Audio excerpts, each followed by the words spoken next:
आज हम इस यूनिट में देखेंगे यूनिट फर्स्ट कोऑर्डिनेशन केमिस्ट्री, जिसका नेम है metal ligand bonding in transition metal complex.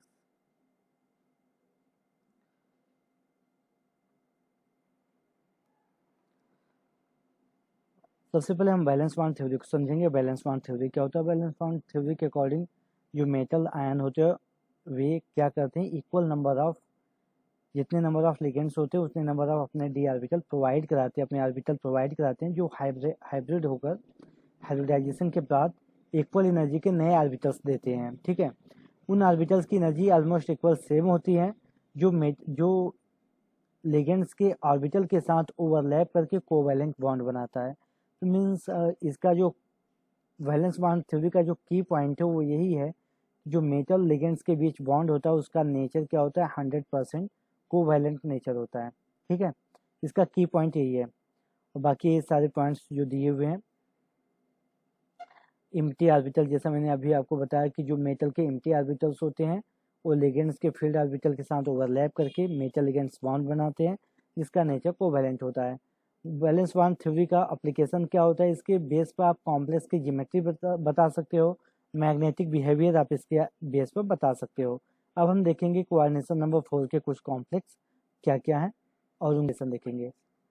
यहाँ हम देखते हैं सबसे पहले हमारे सामने जो कॉम्प्लेक्स है टेट्रासाइनो निकलेट का एक कंपाउंड है, निकिल का टेट्रासाइनो कॉम्प्लेक्स है। निकिल का जनरल इलेक्ट्रॉनिक कॉन्फ़िगरेशन आप जानते हो, ये क्या होता है, आउटर मोस्ट शेल का 3d8 4s2 होता है, 4p0 4d0 होता है। लेकिन अगर निकिल इस कॉम्प्लेक्स में इस कॉम्प्लेक्स में इसका ऑक्सीडेशन नंबर +2 है तो निकिल क्या होगा, Ni2+। Ni2+ का ऑक्सीडेशन स्टेट क्या होगा, 2 इलेक्ट्रॉन्स आउटर मोस्ट सेल से रिलीज हो जाएंगे और ये होगा 3d8 4s0 4p0 4d0। ठीक है, इस प्रकार से इसके आउटर मोस्ट सेल का इलेक्ट्रॉनिक कॉन्फ़िगरेशन हो जाएगा। इसके जो डी ऑर्बिटल्स होते हैं इसको हम बनाए 1 2 3 4 5 s orbital, p orbital outermost shell के और d ऑर्बिटल्स, इस तरीके से इसका ज्योमेट्री होगा। जो Cn होता है, Cn को देखा जाता है कि पहले हम इसके 8 इलेक्ट्रॉन्स को भरते हैं, 1 2 3 4 5 6 7 8। ऐसा देखा कि जो Cn होते हैं स्ट्रॉन्ग लिगेंड होते हैं, इसके प्रेजेंस में क्या होता है, मेटल के ऑर्बिटल्स पेयर्ड हो जाते हैं। और 4Cn है तो अब यहाँ से 4Cn हम देखते हैं तो क्या हो जाएगा, DsP2 इसका हाइब्रिडाइजेशन होगा और हम कलर चेंज करके इसके ऑर्बिटल को समझते हैं। साइनाइड के जो इलेक्ट्रॉन्स हैं कुछ इस प्रकार से होंगे साइनाइड के, और हमारा ये बनेगा DsP2। इसका स्ट्रक्चर, इसका ज्योमेट्री क्या होगा, तो ये स्क्वायर प्लेनर होगा। क्या होगा, स्क्वायर प्लेनर इसका ज्योमेट्री होगा। DsP2 क्या इसमें अनपेयर्ड इलेक्ट्रॉन्स हैं?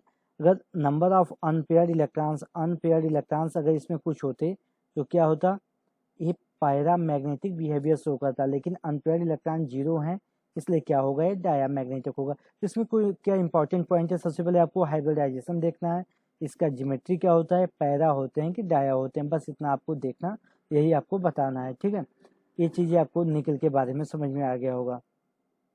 तो हम यहाँ निकिल के दूसरे कॉम्प्लेक्स को देखते हैं जो क्लोरीन के साथ बना हुआ है।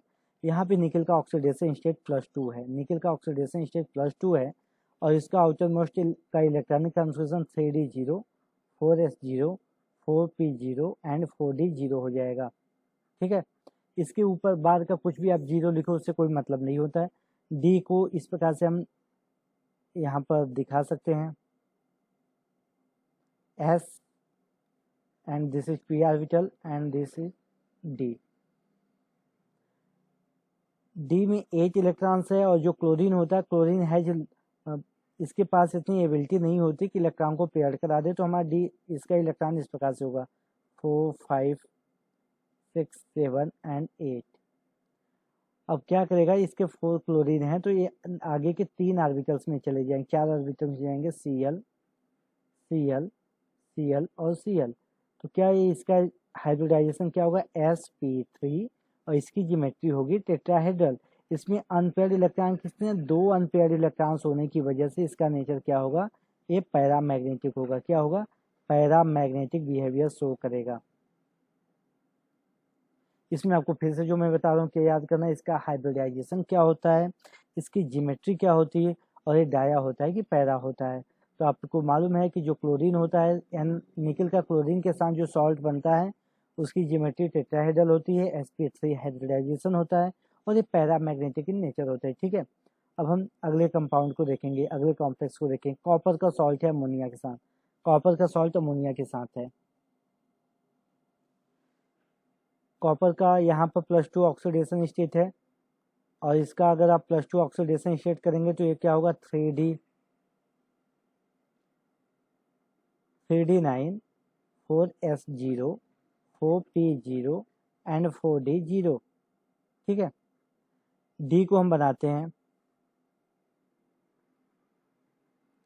s p, और यहाँ पर डी हो जाएंगे, डी के 5 ऑर्बिटल्स होंगे। तो इसके जो इलेक्ट्रॉन्स होंगे 1 2 3 4 5 6 7 8। ठीक है, 1 इलेक्ट्रॉन इसमें रहेंगे, इधर के ऑर्बिटल फ्री रहेंगे। जैसे अमोनिया आता है, अमोनिया के पास जो लोन पेयर होता है, इसकी वजह से इलेक्ट्रॉनिक रिपल्सन ज़्यादा होता है, और जो ये इलेक्ट्रॉन्स यहाँ पर है, इलेक्ट्रॉन्स एक्साइटेड होकर इस ऑर्बिटल में जाएगा, यानी कि किस में जाएगा, pz ऑर्बिटल में चला जाएगा। अब यहाँ पर अमोनिया के मालिक्यूल जुड़ेंगे इस प्रकार से, और यहाँ पर अमोनिया के मालिक्यूल्स आ जाएंगे NH3। यहाँ पर अमोनिया एज ए लिगेंड की तरह बिहेव करेगा NH3, और इसका क्या होगा, DsP2। ऐसा उन्होंने क्यों प्रेडिक्शन किया, वीवीटी से क्यों ऐसा प्रेडिक्ट किया गया, ये क्या किया गया, इसका मैग्नेटिक मोमेंट देखा गया, और इसका मैग्नेटिक मोमेंट क्या हुआ, 1 इलेक्ट्रॉन के इक्वल हुआ।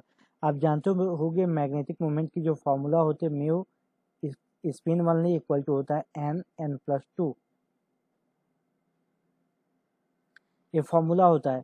इन्होंने जो कैलकुलेट किया इस फार्मूले के अकॉर्डिंग n=1 मिला, तो उन्होंने ऐसा वीवीटी में ऐसा अनुमान लगाया गया कि उसका जो मेटल लिगेंड्स की बॉन्डिंग होगी, और उसमें जो इलेक्ट्रॉन होगा एक्साइटेड होकर pz में चला गया होगा। ठीक है, इस प्रकार से। अब pz में ही क्यों चला गया, ये आप पूछ सकते हो, क्योंकि xy वाले जो होते हैं वो एक्सिस के अकॉर्डिंग, उस जो pz ऑर्बिटल्स होते हैं इसको एक्सिस के अकॉर्डिंग ज़्यादा माना जाता है। ठीक है, इन दोनों को नहीं, इसलिए जो यहाँ पर ऑर्बिटल्स होते हैं वो क्या होते हैं, pz, जो इलेक्ट्रॉन्स होते हैं वो pz में इंटर करते हैं, px और py में इंटर नहीं करते। और हमारा जो यहाँ पर आपको क्या याद रखना है, आपको ये याद रखना है कि इसकी जो ज्योमेट्री होगी DsP2 हाइब्रिडाइजेशन की वजह से क्या होगी, स्क्वायर प्लेनर होगी। ठीक है, DsP2 हाइब्रिडाइजेशन होगा, और ये क्या होगा, पैरामैग्नेटिक होगा। क्या होगा, पैरामैग्नेटिक होगा।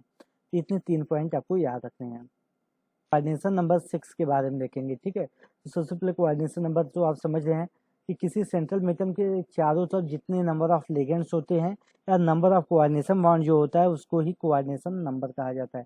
जितने ज़्यादा कोऑर्डिनेशन बॉन्ड होगा उतना ज़्यादा उस सेंट्रल मेटल एटम का कोऑर्डिनेशन नंबर होगा।